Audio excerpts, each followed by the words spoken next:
Hey, how's it going, everybody? I got a couple of days here that we've got some bad weather, and just wanted to kind of get some stuff tidied up here in my little workroom, and then also get down to doing some projects, some indoor projects that I've been meaning to do for a long time.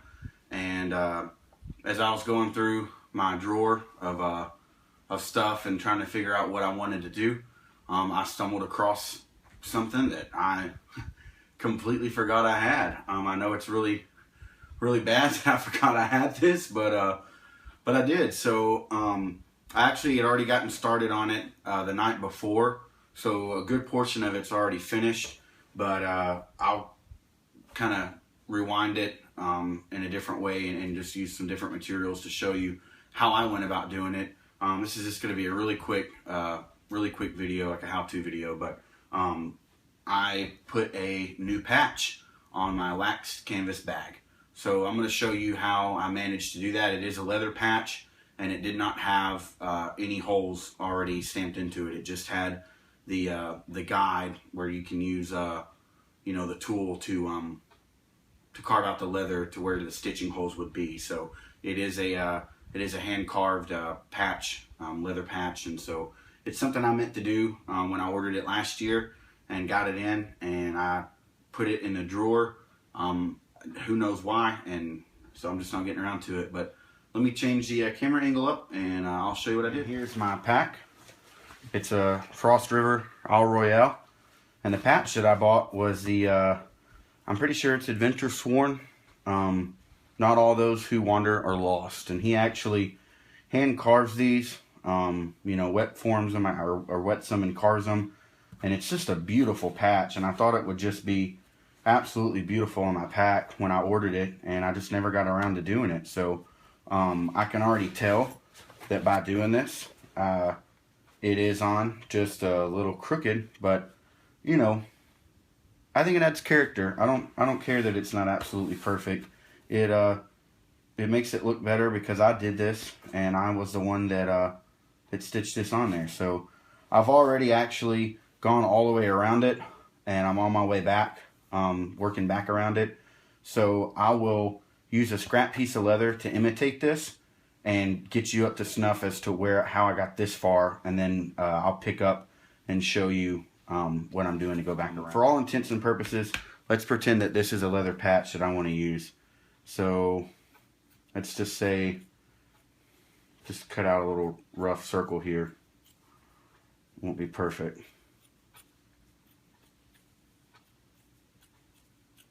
And for all those that are, leather workers, and I know there's a couple of my buddies that are going to be watching this, or if they do watch it, they do work with leather, so they probably know a lot better technique. Feel free to let me know. Real quick, let me grab this. Sorry, I'm blocking the camera. Alright, so let's pretend that this is a leather patch that I just had. And as you saw, it came with the tooling already around it. If you can see this, the groove that your holes are supposed to be in, but it did not have holes in it.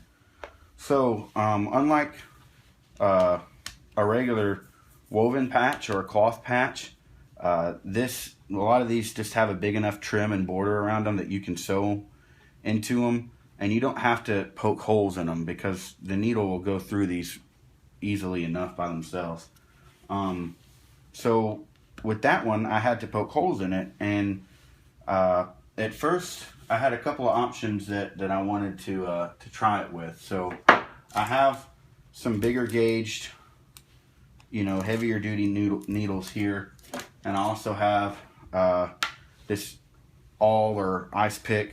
It's one that I got from a flea market, and I really enjoy it, by the way.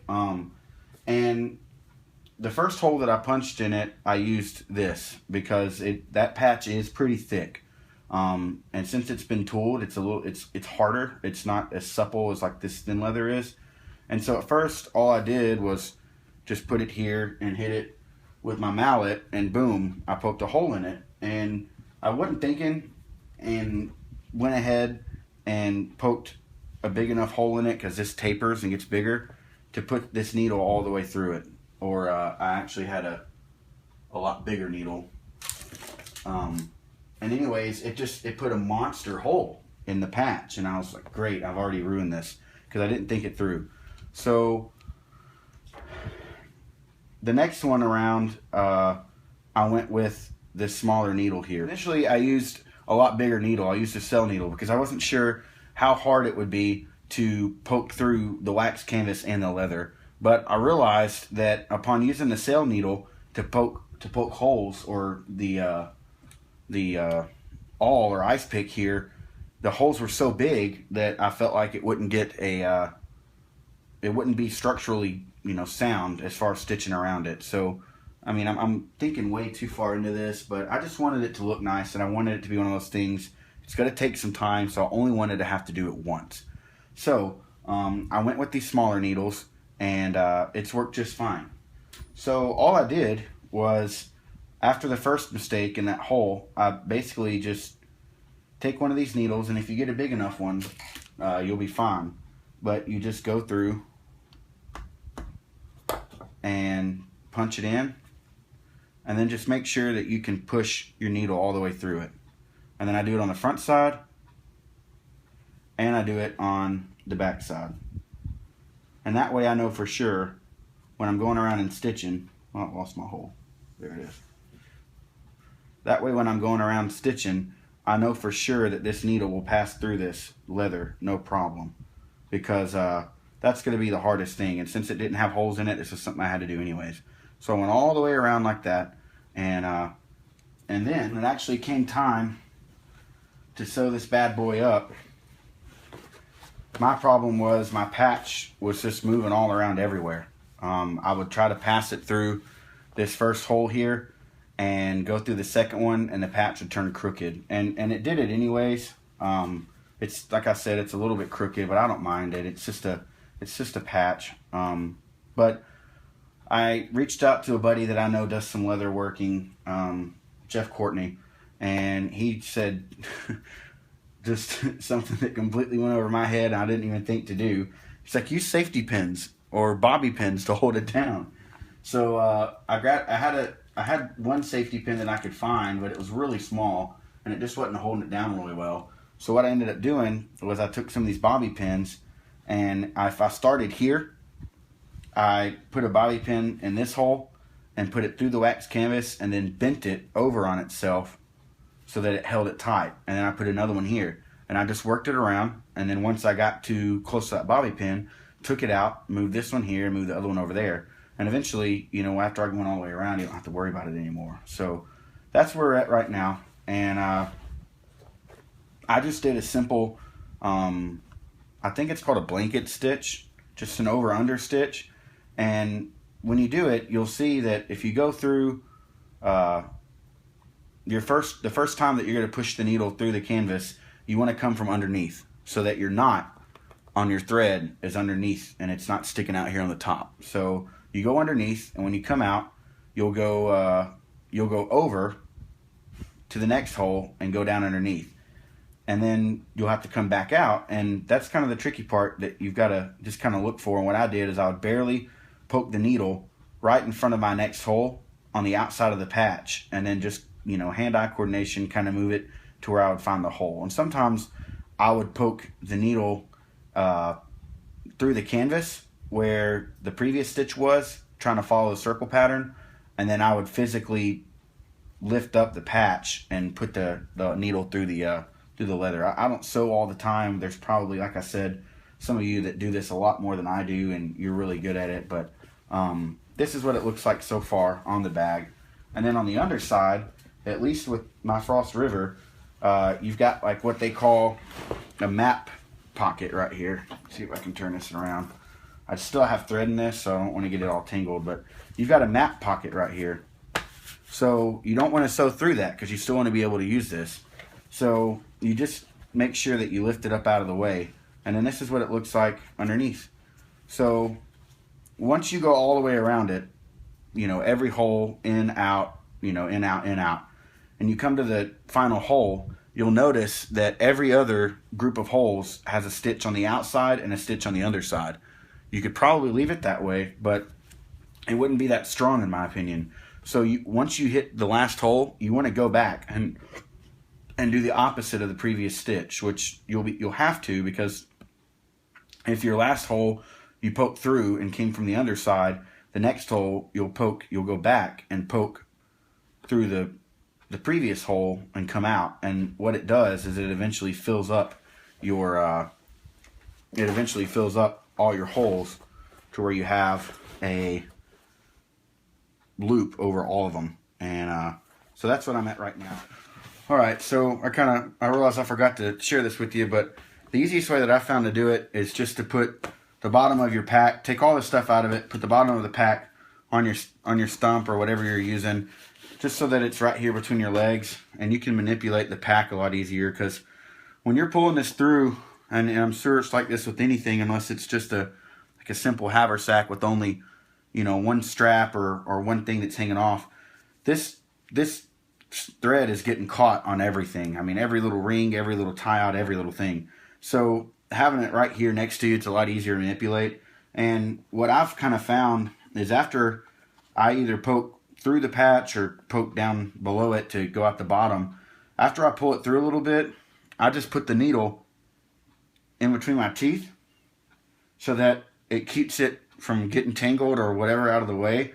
Because the reason why I do that is, and I learned it going all the way around, you have to have a lot of thread to go all the way around this and back through. And the longer your thread, the more stuff it's getting tangled up on. And my workspace isn't super tidy and neat because this isn't my craft that I do all the time. But it just helps it. So I can put it in my mouth between my teeth. And as I pull the thread through, the bottom side that's coming, you know, it's going into it, I keep my hand on it, because with longer thread, you get twists and knots and stuff, and here you take all this time to pull it through this patch, only to see that it's not tightening down, and you flip it over, and you've got a huge rat's nest underneath it. So, and it could be the thread that I'm using. This is like a heavier gauge needle, like I said, and then this thread that I'm using is just for Coates. It's called Coates and Clark, and it's a nylon, and it's supposed to be a tapestry thread, extra strong. Let me see what this label says, so that, you know, I felt like wax thread or bank line would be a little overkill, but yeah, it's upholstery thread for Coates, and it's an extra strong thread, so I figured that would be enough, and so far it has been.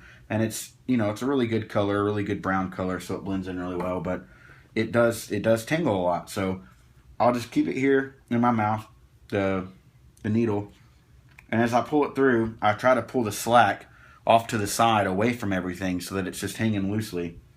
And like I said, keep your hand on the underside as you pull this through. And see, I just felt the knot right there. And then once you get to the point where I got my hand on this and they're separated and there's no tangle, there's nothing on there, it's all nice and clean. And that's why I keep my hand underneath it, because I let this pass over my hand, and I can keep tension on this as I pull it through. You see how I did that? As it pulls through, and then I flip it over and check it. Hopefully this can get on camera. And I check it and pull it all the way down to where it's not twisted. And that's it. So I wanted to share that with you before I forgot and got too far into this. Right, but let's try this again. So I had to clean it up a little bit in the back, but I've got this last little bit right here, and I'll just I'll go through one more time. I'll actually got a loose stitch right here, so I can show you what I do with that too. Anytime I have a loose stitch, I'll go underneath it, go underneath it again, and then go through the closest hole that it's loose at. Now this is going to be really tough because I've gone through this already.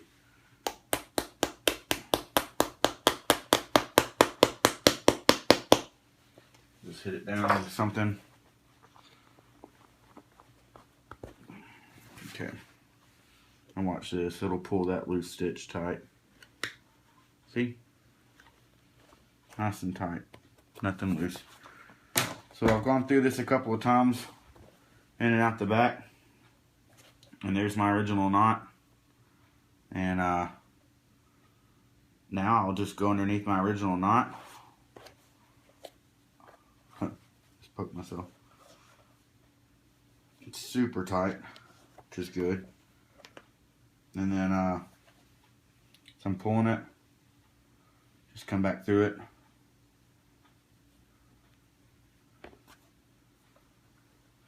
Crank it on down, and you're good to go. And since it's nylon, you could actually leave a little bit extra. So you find me a lighter. Since it's nylon, just be real careful. Pull up all your strays.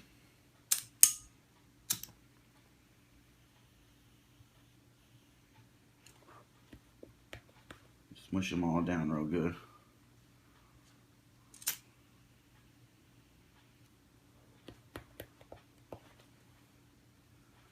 There you go. Nice looking patch. Like I said, it is a little crooked, but I don't care. I like it. I like the way it looks. So, alright guys, thanks for watching. Have a good one. And I had the big one, the big sail needle, and it was kind of, these are magnetized. Sorry. To edit some of this out. In my, errorous ways, well, we've got a knot here. Of course we do. Right on camera, huh? How did that happen? It's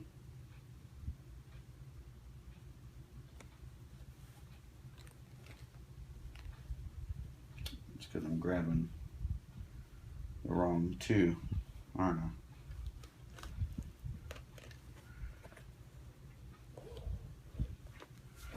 Oh man, I was just showing you how you're not supposed to let this happen. Look. Alright, so just go flip it over if this happens. Just go back and look at the bottom and see where it originally came out and where you're now pulling it through. And just trace that and split these, because you've got 4 things of thread now. And if you get a big rat's nest like this, a lot of times it's just because it's twisted. So just kind of, don't start tugging on it real hard or anything. Just kind of slowly untwist it.